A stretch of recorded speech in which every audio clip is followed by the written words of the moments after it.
ছাত্র শিবির যে প্যানেলগুলো উঠে আসছে, এটা কিন্তু দীর্ঘদিন ধরে হলে থাকে।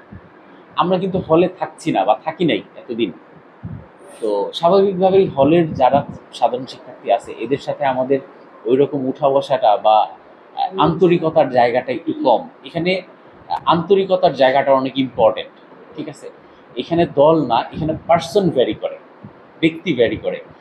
যেই জিনিসটা হয়েছে এজিএস এর প্রতি, সে ক্যাম্পাসে এমনি আগের থেকেই একটু বেশি পপুলার। এবং আপনি একটা জিনিস দেখবেন যে আমরা যাকে ভিভি ক্যান্ডিডেট করেছিলাম, সে কিন্তু আন্দোলন সংগ্রামে মানে সে পরীক্ষা দিতে গেছিল 14 বা 15 সালের এই দিকে মনে হয়। সে তখন পরীক্ষা দিতে গিয়ে ছাত্রলীগের হাতে মার খেয়ে সে জঙ্গলে পড়েছিল অর্ধমৃত অবস্থায়। এবং সেইটা নিয়ে তৎকালীন সময় এখন যারা শিবির মানে আত্মপ্রকাশ করছে এবং তৎকালীন সময়ে যারা জামাত শিবিরের লোক ছিল অফিসিয়ালি, তারা কিন্তু এটা নিয়ে পোস্ট দিছে। ঠিক আছে, কিন্তু এখন কিন্তু দেখা গেছে যে চিত্রটা ভিন্ন। আসলে একটা জিনিস কি যে এই বিগত মানে যে 3টা নির্বাচন হয়েছে, এই নির্বাচনগুলা অনেক অভিজ্ঞতার বিষয় আছে যে আমাদেরকে 4টা নির্বাচন এগুলো আমাদেরকে ভাবাচ্ছেও। হ্যাঁ, তো আমরা কিন্তু খুব অল্প সময় পেয়েছি শিক্ষার্থীদের সাথে কাজ করার জন্য। আমার মনে হয় না যে মানে আমরা সাধারণ শিক্ষার্থীদের সাথে এই অল্প সময় মিশতে পারি না এরকম না।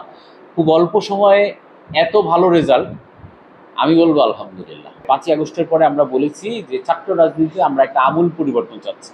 আমরা কিন্তু হলগুলোতে কোনো দখলে যাইনি, হলে কোনো গেস্ট রুম কালচার চালু হয় নাই।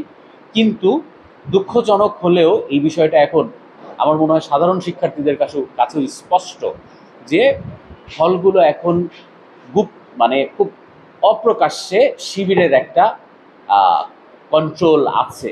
যেহেতু তারা তাদের কমিটিগুলো প্রকাশ করছে না, তারা তাদের যে অবস্থানগুলো এগুলো প্রকাশ করছে না। আমরা তো বারবার বলেছি এগুলো আপনারা আপনাদের অবস্থানগুলো প্রকাশ করেন, কমিটিগুলো এক্সপোজ করেন। আমরা যেমন আমাদের একটা হল কমিটি বা একটা বিশ্ববিদ্যালয় বা ইউনিট কমিটি হলে আমরা কিন্তু কমিটিগুলো এক্সপোজ করে দিচ্ছি এবং সেটা মিডিয়াতেও আসতেছে। এবং তাদেরকে যদি বলা হয় তাদের হয়তো কমিটি আছে, বাট এগুলো তারা এক্সপোজ করে না। এই ক্ষেত্রে আরেকটা জিনিস আমি বলি, যেহেতু তারা মানে বলে ইসলামী সংগঠন, আমি মানে এই জিনিসটা আমার চিন্তা ভাবনা থেকে বলি, আমরা যার উম্মত হযরত মুহাম্মদ সাল্লাল্লাহু আলাইহি সাল্লাম, সেও প্রকাশ্য মক্কা বিজয় করছে, সেও প্রকাশ্য দিবালোকেই যুদ্ধ করছে। ঠিক আছে, সো এখানে বিষয়টা এরকম না যে আমি মানে একটা আমার ধর্মকে মানে সামনে রেখে আমি আমার মতো করে কাজ করবো। ধর্মকে আমি সামনে রাখলে ধর্ম যেটা বলে, আমার ধর্মগ্রন্থ যেটা বলে, অর্থাৎ আল কোরআন যেটা বলে, আমি সেই অনুযায়ী কাজ করব। বান্ডেল থাকলে প্রতি সেনমানিতে টাকা বাঁচবে। বিকাশ সেনমানি বান্ডেল কিনে জিতুন প্রতি লেনদেনে।